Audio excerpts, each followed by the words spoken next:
Τον Αύγουστο του 1974 η Αμμόχωστος κατελήφθη από τα τουρκικά στρατεύματα που είχαν εισβάλει στην Κύπρο, ενώ οι Ελληνοκύπριοι κάτοικοι της κατέφυγαν ως πρόσφυγες στο ελεύθερο κομμάτι του νησιού.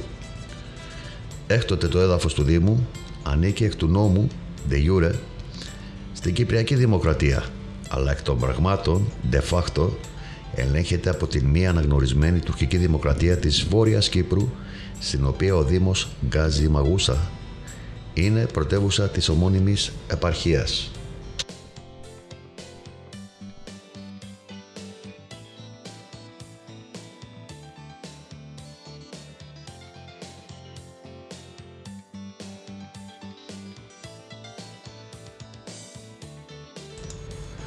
Ας δούμε την προέλευση του ονόματος της πόλης. Η αρχαία Αμμόχωστος έφερε το όνομα Σαλαμίνα, ενώ αργότερα μετονομάστηκε σε Αρσινόη και Κωνσταντία. Η πιο αποδεκτή άποψη αναφέρει ότι η ονομασία Αμμόχωστος, που ανάγεται στον 4ο μετά Χριστό αιώνα, είναι ελληνική και σημαίνει χωμένη μέσα στην άμμο. Και πράγματι η Αμμόχωστος υπήρξε παγκόσμια γνωστό τουριστικό θέρετρο μεταξύ του 1960 και του 1974 λόγω της αμμώδους παραλίας της.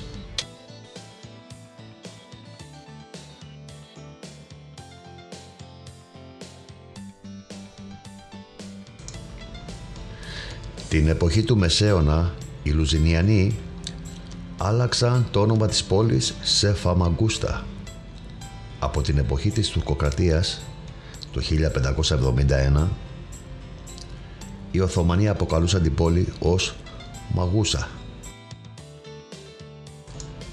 Ωστόσο, λόγω της άρνησης των Τουρκοκυπρίων να παραδώσουν την εντός των τυχών πόλη, παλαιά Αμμόχωστος, στην οποία διέμεναν μόνο Τουρκοκύπροι σε ελληνοκυπριακές δυνάμεις το 1974, οι Τουρκοκύπριοι μετονόμασαν την πόλη σε Γκαζί Μαγούσα, που μεταφράζεται ως Αμμόχωστος, ο ήρωας του πολέμου. Η Αμμόχωστος βρίσκεται σε μια περιοχή παιδινή και έφορη, με αρκετά αξιόλογη γεωργική παραγωγή. Από τα πιο βασικά προϊόντα της περιοχής είναι το σιτάρι, τα αμπέλια, τα εσπεριδοειδή, οι έλιες, ενώ παράγεται και μικρή ποσότητα από βαμβάκι. Το λιμάνι της πόλης είναι από τα καλύτερα φυσικά λιμάνια που διαθέτει η Κύπρος και το μοναδικό που είναι κλειστό. Ως το 1974 αποτελούσε το βασικό λιμάνι εξαγωγής γεωργικών προϊόντων. Ας πούμε λίγα πράγματα για την ιστορία αυτής της πόλης. Η Αμμόχωστος είναι μία από τις πιο παλιές πόλεις της Κύπρου. Η πόλη πρωτοχτίστηκε κατά τον 3ο π.Χ. αιώνα από τους Πτολεμαίους και είχε ονομαστεί Αρσινόη, προς τιμή της βασίλισσας Αρσινόης Β. Φιλαδέλφου, της διάσημης αυτής Ελληνίδας βασίλισσας της Αιγύπτου των ελληνιστικών χρόνων. Στην ουσία όμως η Αμμόχωστος υπήρξε η διάδοχος της πιο φημισμένης και πιο σημαντικής αρχαίας πόλης της Κύπρου, της αρχαίας Σαλαμίνος.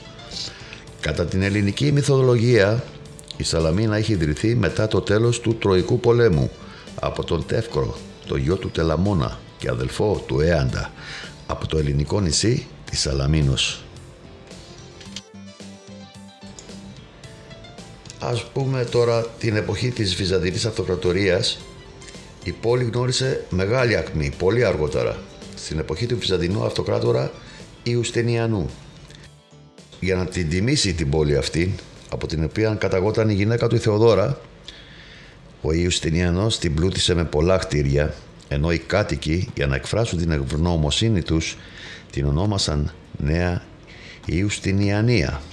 Το 647 μετά Χριστόν, όταν καταστράφηκαν οι γειτονικές πόλεις από τις επιδρομές των Σαρακινών, οι κάτοικοι των πόλεων αυτών μετήκησαν στην Αμμόχωστο, με αποτέλεσμα ο πληθυσμός της πόλης να αυξηθεί σημαντικά και να γνωρίσει η ίδια η πόλη μεγάλη άνθηση και νέα άνθηση.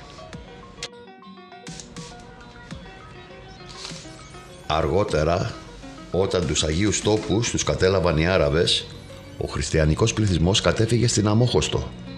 με αποτέλεσμα να μετατραπεί η πόλη σε ένα σημαντικό χριστιανικό κέντρο, αλλά και σε ένα από τα πιο σημαντικά εμπορικά κέντρα στην Ανατολική Μεσόγειο. Έτσι δεν άργησε να γίνει το κέντρο της προσοχής πολλών χριστιανικών λαών της Δύσης.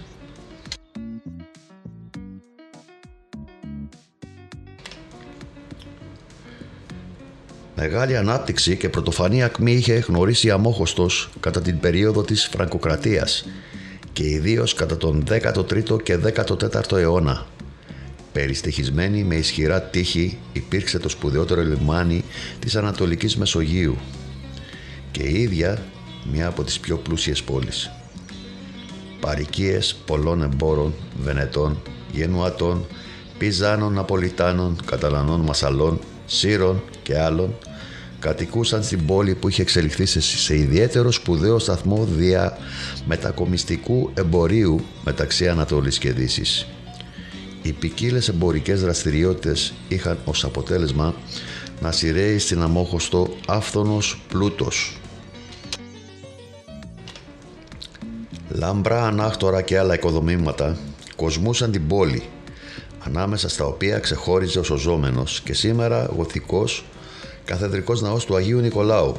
Στο ναό αυτό οι Φράγκοι, βασιλιάδες της Κύπρου, στέφονταν και ως βασιλιάδες Ιεροσολύμων μετά την στέψη ως βασιλείς της Κύπρου στον καθεδρικό ναό της Αγίας Σοφίας στη Λευκοσία. Πρώτος κατέλαβε την πόλη ο Ριχάρδος ο Λεοντόκαρδος, ενώ αμέσως μετά από αυτόν ο Γάλλος Λουζινιάν, που στην Αμόχωστο στέφθηκε και βασιλιάς της Κύπρου και της Ιερουσαλήμ. Το 1373 η Αμόχωστος καταλήφθηκε από τους Γενουάτες. Αυτό συνέβη με αφορμή τα επεισόδια που συνέβησαν ανάμεσα στη γενουατική παροικία της πόλης και τις κυπριακές αρχές κατά τη διάρκεια της στέψης του βασιλιά Πέτρου του Δεύτερου έξω από τον καθεδρικό ναό του Αγίου Νικολάου το 1372. Αν και οι Γενουάτες διέθεταν ισχυρό στόλο, η κύρια αιτία κατάληψης της πόλης ήταν η προδοσία και η ανταρσία κάποιων Κυπρίων ευγενών λόγω της πολιτικής αστάθειας που επικρατούσε στην Κύπρο μετά τη δολοφονία του τέως βασιλιά Πέτρου του Πρώτου.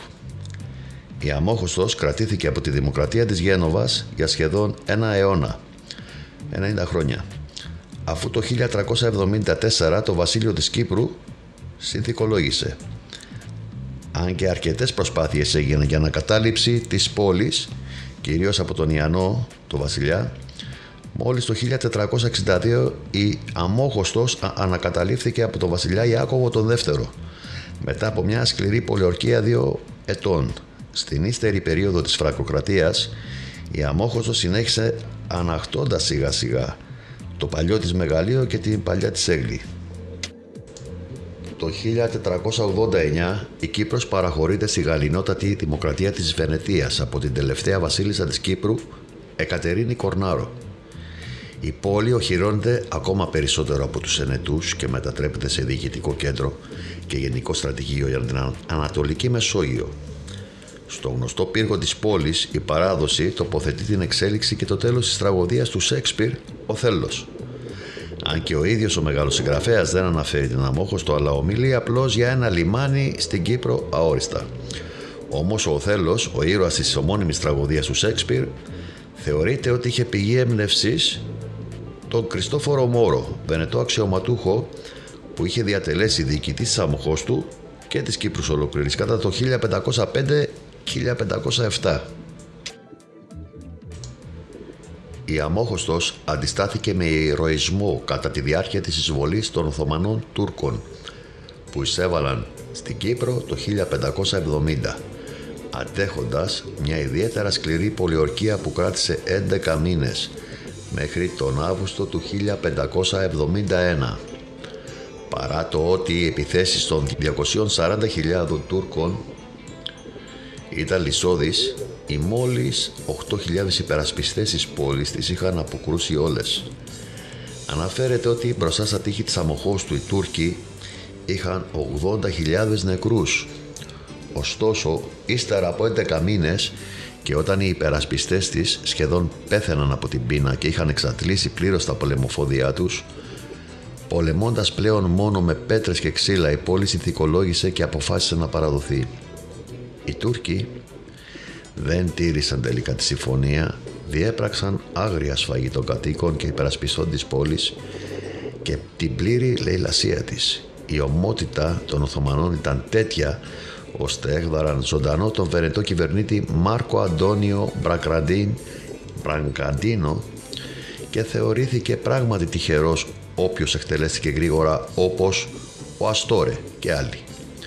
Δεν θα ήταν υπερβολή να λεχθεί πως λόγω των Οθωμανικών αγριοτήτων στην Κύπρο η χριστιανική Δύση επί Πάπα Ρώμης Πίου του Πέμπτου οργάνωσε την Ιερά Συμμαχία Sacra Lingua Antiturca, που με αποκορύφωμα την ναυμαχία της Ναυπάχτου και την καταστροφή του τουρκικού στόλου του 1571 σταμάτησε ουσιαστικά η Οθωμανική κυριαρχία στη Μεσόγειο.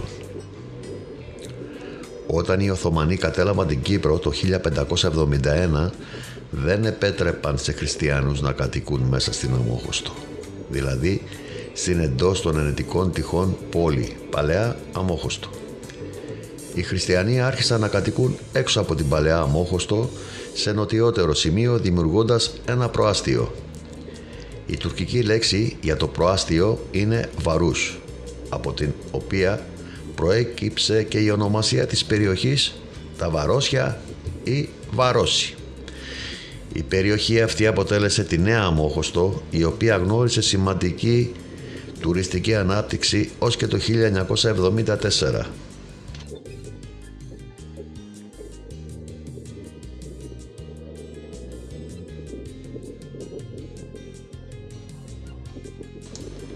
Το 1878 η Κύπρος καταλαμβάνεται από τους Άγγλους. Έκτοτε η Αμόχωστος άρχισε και πάλι να αναπτύσσεται μετά την κατάληψη της Κύπρου από τους Άγγλους. Μεταξύ άλλων οι Άγγλοι βελτίωσαν και επέκτηναν το λιμάνι της πόλης και την ένωσαν σιδηροδρομικώς με την πρωτεύουσα Λευκοσία το 1905. Ενώ εδώ είχε και τα κεντρικά γραφεία του ο Κυπριακός Κυβερνητικός Σιδηρόδρομος. Επίσης το 1922, μετά τη Μικρασιατική καταστροφή, εγκαταστάθηκαν στην Αμόχωστο, όπως και σε όλη την Κύπρο, οικογένειες Ελλήνων Μικρασιατών. Η Αμόχωστος πληθυσμιακά ανήλθε στη δεύτερη μεγαλύτερη πόλη της Κύπρου και έτσι εκείνη την περίοδο η Κύπρος αναπτύσσεται σε κυρίαρχο εμπορικό αλλά και τουριστικό κέντρο της Μεσογείου. Ιδιαίτερα αναπτύχθηκε η Αμόχωστος μετά την ανακήρυξη της Κύπρου σε ανεξάρτητο κράτος το 1960. Την περίοδο 1960 με 1974 η πόλη της Αμοχώστου αποτελούσε μια σύγχρονη ευρωπαϊκή πόλη, μεγάλο εμπορικό κέντρο αλλά και διεθνώς γνωστή ως σημαντικό τουριστικό θέρετρο. Ανάμεσα στους εκτεταμένους πορτοκαλαιώνες που περιέβαλαν την πόλη και δίπλα στην αμμώδη παραλία της είχαν ανεγερθεί σύγχρονα πολυτελή ξενοδοχεία στα οποία διέμεναν χιλιάδες τουρίστες. Το 80% των τουριστικών κλινών της Κύπρου ως το 1974 βρισκόντουσαν στην Αμόχωστο. Επιπλέον συνεχώς ανεγείρονταν σύγχρονες κατοικίες, δημόσια κτίρια, ξενοδοχεία και ξενοδοχειακά διαμερίσματα και γραφεία, δίνοντας στην πόλη μια έντονα κοσμοπολίτικη όψη. Το λιμάνι της Αμοχώστου ήταν το μεγαλύτερο λιμάνι της Κύπρου, από το οποίο περνούσε το 75% των εισαγωγών και εξαγωγών της χώρας. Ιδιαίτερα αναπτύχθηκε η Αμόχωστος μετά την ανακήρυξη της Κύπρου σε ανεξάρτητο κράτος. Την περίοδο 1960 με 1974 η πόλη της Αμοχώστου αποτελούσε μια σύγχρονη ευρωπαϊκή πόλη, μεγάλο εμπορικό κέντρο αλλά και διεθνώς γνωστή ως σημαντικό τουριστικό θέρετρο. Ανάμεσα στους εκτεταμένους πορτοκαλαιώνες που περιέβαλαν την πόλη και δίπλα στην αμμώδη παραλία της είχαν ανεγερθεί σύγχρονα πολυτελή ξενοδοχεία, στα οποία διέμεναν χιλιάδες τουρίστες. Το 80% των τουριστικών κλινών της Κύπρου ως το 1974 βρισκόντουσαν στην πόλη Αμόχωστο. Επιπλέον συνεχώς ανεγείρονταν σύγχρονες κατοικίες, δημόσια κτίρια, ξενοδοχεία και ξενοδοχειακά διαμερίσματα και γραφεία, δίνοντας στην πόλη μια έντονα κοσμοπολίτικη όψη. Το λιμάνι της Αμοχώστου ήταν το μεγαλύτερο λιμάνι της Κύπρου, από το οποίο περνούσε το 75% των εισαγωγών και εξαγωγών της χώρας. Ως το 1974 στην παλαιά Αμόχωστο κατοικούσαν οι Τουρκοκύπριοι, ενώ στα Βαρόσια οι Ελληνοκύπριοι. Στις 20 Ιουλίου του 1974 ξεκίνησε η τουρκική εισβολή στην Κύπρο. Στην Αμμόχωστο ξέσπασαν μάχες στην περιοχή της παλαιάς Αμμοχώστου. Τις επόμενες 2 μέρες η τουρκική αεροπορία βομβάρδισε την πόλη με αποτέλεσμα να καταστραφούν μεταξύ άλλων το διοικητήριο, το δημαρχείο, τα δικαστήρια, ξενοδοχεία και γραφεία. Ακολούθησε η ανακοχή της 22ης Ιουλίου. Ωστόσο, στις 14 Αυγούστου του 1974 η τουρκική αεροπορία βομβάρδισε ξανά την Αμμόχωστο. Οι Ελληνοκύπριοι κάτοικοι της την εγκατέλειψαν, παρότι η κατάληψη της πόλης της Αμμοχώστου δεν ήταν στα αρχικά σχέδια της Τουρκίας. Η πόλη αφέθηκε χωρίς σημαντική προστασία από την εθνική φρουρά της Κύπρου. Στις 16 Αυγούστου του 1974 ο τουρκικός στρατός έφτασε στην άδεια πόλη της Αμμοχώστου. Αφού λαιλάτισε την πόλη, την απέκλεισε και απαγόρευσε την είσοδο σε αυτήν. Από τότε, οι Τουρκοκύπροι συνέχισαν να κατοικούν στην παλιά Αμμόχωστο και στις γύρω περιοχές μαζί με πρόσφυγες από τις επαρχίες Λεμεσού και Πάφου και την πόλη της Λάρναγας. Ενώ τα Βαρόσια είναι περίκλειστα από τον τουρκικό στρατό και έχουν χαρακτηριστεί ως πόλη φάντασμα. Η παλαιά Αμμόχωστος συνέχισε να κατοικείται από τους Τουρκοκύπριους κατοίκους της. Ο Δήμος Αμμοχώστου είναι δήμος της ομώνυμης επαρχίας της Κυπριακής Δημοκρατίας και αποτελεί έναν από τους 3 δήμους της. Είναι ο Μητροπολιτικός Δήμος και η διοικητική πρωτεύουσα της επαρχίας Αμμοχώστου. Μετά την τουρκική εισβολή του 1974, η διοικητική έκταση του Δήμου Αμμοχώστου δεν ελέγχεται από την Κυπριακή Δημοκρατία.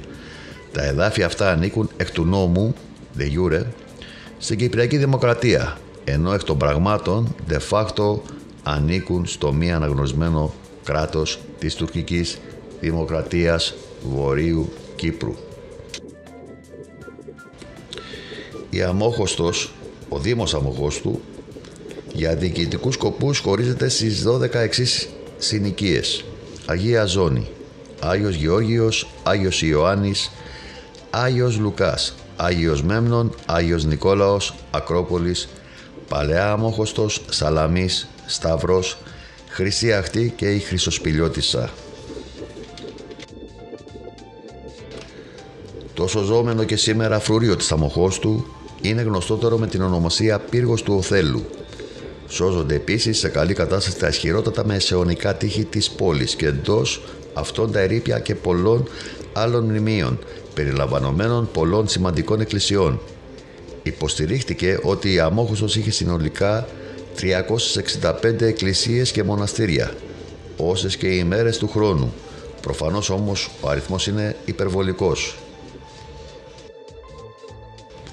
Από τα αρχιτεκτονικά κτίρια που σώζονται μέχρι σήμερα θα αναφερθεί ο καθεδρικός γοθικός ναός του Αγίου Νικολάου και από τον 16ο αιώνα και σήμερα έχει μετατραπεί σε τζαμί, τέμενος Λαλά Μουσταφά Πασά.